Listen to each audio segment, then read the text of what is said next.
This place was cold, a biting, stinging, run-home-and-put-your-feet-up-by-the-fire kind of cold that soaked through every layer of your clothing. Key West, this was not. "What are you thinking, Maddock?"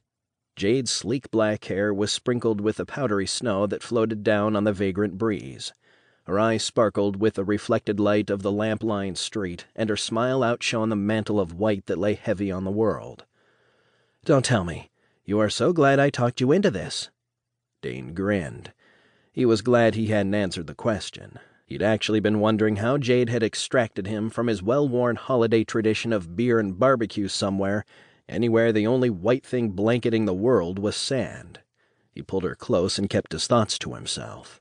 They'd spent too much time apart of late. Jade had been working in the Far East, while Dane had been... too many places to count.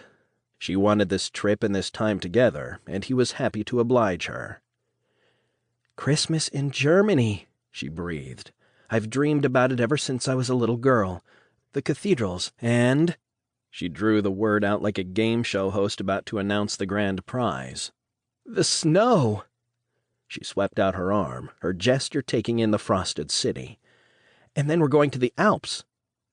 She squeezed him tight and bounced up and down like an excited child. "Tell me again why we came here so early?"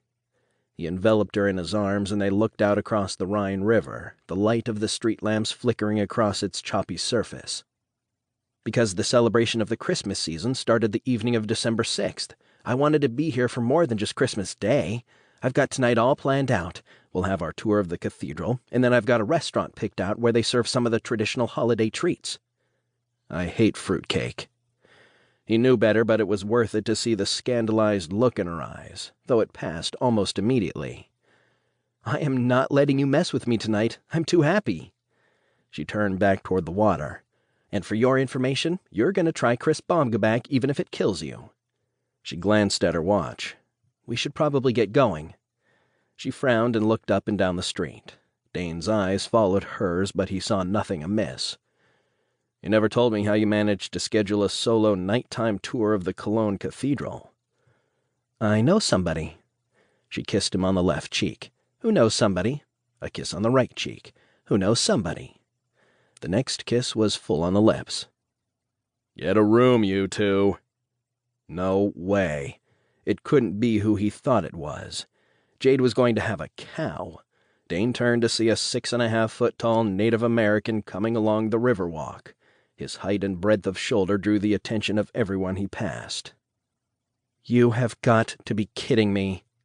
Jade turned her angry eyes upon Dane. "What is Bones doing here?" Uriah Bonebrake, known to his friends as Bones, was Dane's business partner and best friend since their days as Navy SEALs. He also was not Jade's favorite person, nor was she his. "I don't—" Dane was dumbfounded. He'd only told Bones that he and Jade were going away for the holidays.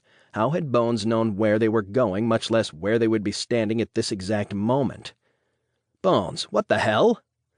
"It's Christmas, dude." Bones grinned. He wore his black leather biker jacket unzipped, revealing a T-shirt featuring a character from the South Park cartoon garbed in a Santa outfit with "Merry Bleeping Christmas" printed above the character's head. The fact that the T-shirt read bleeping instead of the actual expletive was unusually restrained for Bones. It wouldn't help with Jade's mood, though. "I can't believe you invited Bones on our romantic Christmas getaway." If he'd thought the breeze coming across the river was frigid, Jade's words took it down a few degrees. "Is he sleeping in our bed, too?" You got punked." Jade's icy expression melted into a warm smile. "I got you so bad, Maddock, I wish I had it on video." "I got it." A female voice rang out, and a young woman stepped out from the shadows a few paces away. "Maddock, you so got owned. Dude, your girlfriend rocks." Angelica Bonebrake only vaguely resembled her brother. They both had long black hair and mischievous twinkles in their eyes, but that was where the comparison ended. Where Bones' face was hard and chiseled, Angelica's features were soft and finely formed, and though she was tall for a woman, she was a far cry from her towering brother. She pocketed her camera and hurried forward to catch Dane in a crushing embrace.